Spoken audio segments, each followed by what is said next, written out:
Hello, నేను miss రావు. మంత్రులకు ఆంధ్రప్రదేశ్ ముఖ్యమంత్రి చంద్రబాబు నాయుడు గారు ర్యాంకులు ఇచ్చేశారు. ఆయా శాఖల్లో ఫైల్ క్లియరెన్స్ని బేస్ చేసుకొని ఈ ర్యాంకులను ఇవ్వడం జరిగింది. ఫైల్ క్లియరెన్స్ చేయడం అని అంటే మంత్రి డైరెక్ట్గా చేయలేరు. సెక్రటరీ యొక్క సహాయ సహకారాలు అవసరం.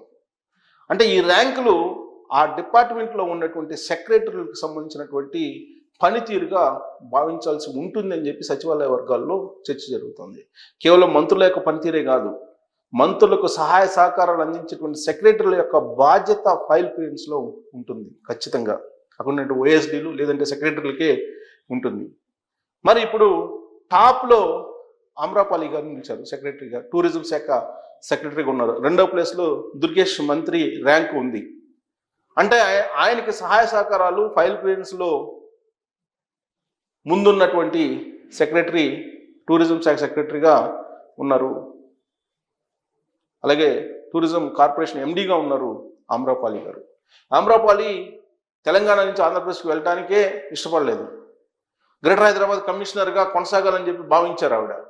తెలంగాణలో కలెక్టర్గా ఆవిడకంటూ ప్రత్యేకమైనటువంటి గుర్తింపు తెచ్చుకున్నారు.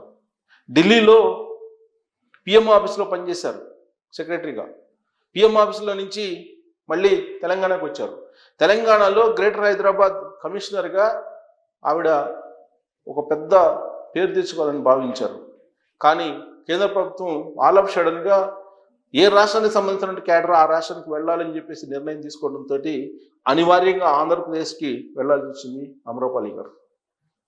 అయిష్టంగానే వెళ్ళినటువంటి ఆమ్రపాలి కొన్ని రోజుల పాటు సుదీర్ఘమైనటువంటి లీవ్లో వెళ్ళిపోయారు. తిరిగి ఆంధ్రప్రదేశ్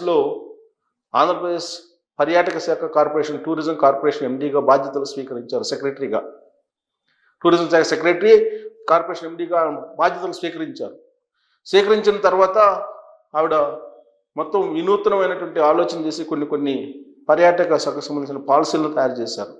పెట్టుబడులను ఆకర్షించేటువంటి ప్రయత్నం కూడా చేశారు.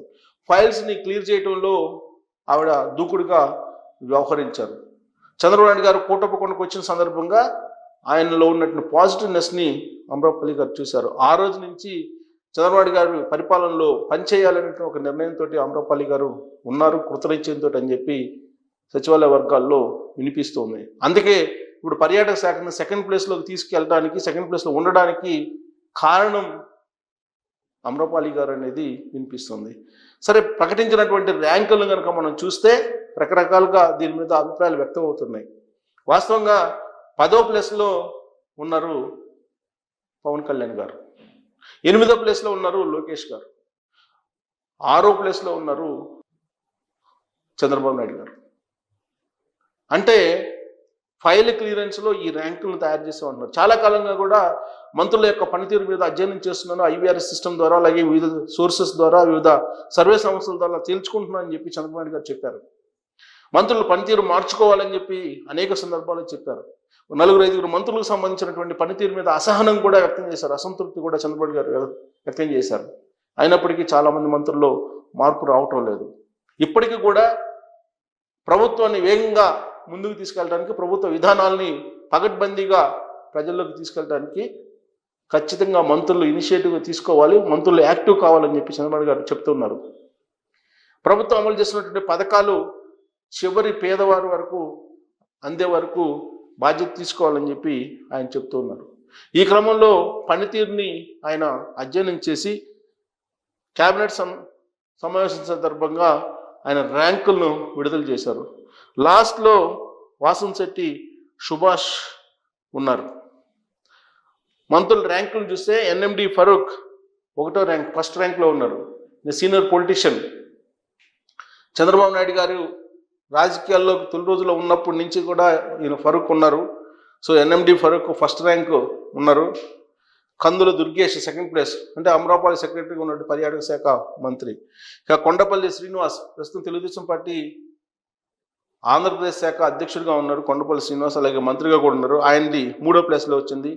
నాదెండ్ల మనోహర్ 4వ ప్లేస్లో ఉన్నారు. పౌర సరఫరాల శాఖ మంత్రిగా ఆయన ఇటీవల కాలంలో ఫైల్ క్లియరెన్స్లో 4వ ప్లేస్కి వచ్చారు. ఇక బాల వీరాంజనేయ స్వామి 5వ ప్లేస్లో ఉన్నారు. 6వ ప్లేస్లో చంద్రబాబు నాయుడు గారు ఉన్నారు. యాక్చువల్గా చంద్రబాబు నాయుడు గారు ఫస్ట్ ప్లేస్లో ఉండాలి. కారణం ఏంటంటే సుదీర్ఘమైన అనుభవం ఉంది. అలాగే ఆయన అడ్మినిస్ట్రేషన్ మీద పట్టు ఉంది.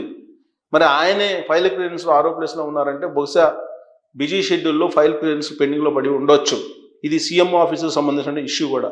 సీఎంఓ ఆఫీస్లో ఉండేటువంటి సెక్రటరీస్ యాక్టివ్గా ఉంటే చంద్రబాబు గారు ఫస్ట్ ప్లేస్లో వచ్చిండేవాళ్ళు. బట్ చంద్రబాబు గారు 6వ ప్లేస్లో ఉన్నారంటే అధికార యంత్రాంగం ఏ విధంగా ఉంది అనేది మనం ఒక ఒపీనియన్కి రావచ్చు.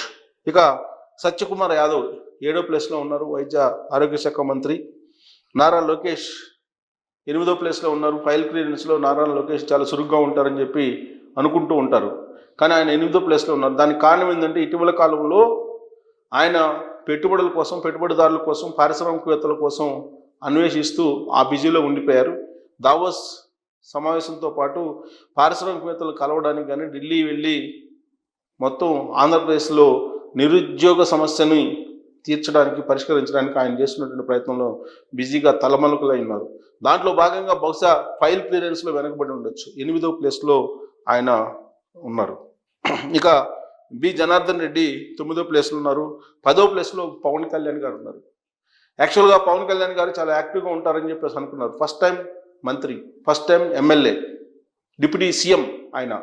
కానీ ఫైల్ క్లియరెన్స్లో మాత్రం ఆయన వెనకబడి ఉన్నారని చెప్పి తెలుస్తుంది. 10వ ప్లేస్లో పవన్ కళ్యాణ్ గారు ఉన్నారు. 10వ ప్లేస్లో పవన్ కళ్యాణ్ గారు, 8వ ప్లేస్లో లోకేష్ గారు, 6వ ప్లేస్లో చంద్రబాబు గారు ఉన్నారంటే ఈ ర్యాంకులు కూడా ఏదో జరిగింది అనేటువంటి భిన్నాభిప్రాయాలు కూడా వస్తున్నాయి. కానీ భిన్నాభిప్రాయాలు ఉండాల్సిన అవసరం లేదు.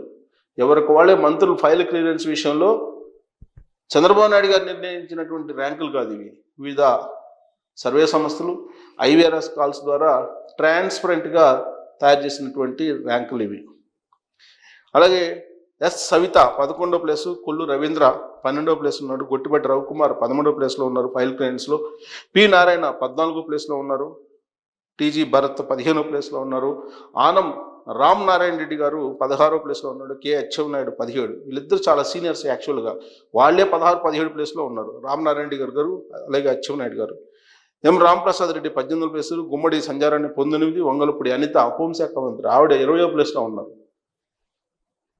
అనగాని సత్యప్రసాద్ 21వ ప్లేస్లో ఉన్నారు, నిమ్మల రామానాయుడు 22వ ప్లేస్లో ఉన్నారు, గొలుసు పార్థసారథి 23, పయ్యావుల కేసు 24, ఆర్థిక శాఖ మంత్రి 24వ ప్లేస్లో ఉన్నారు ఆయన.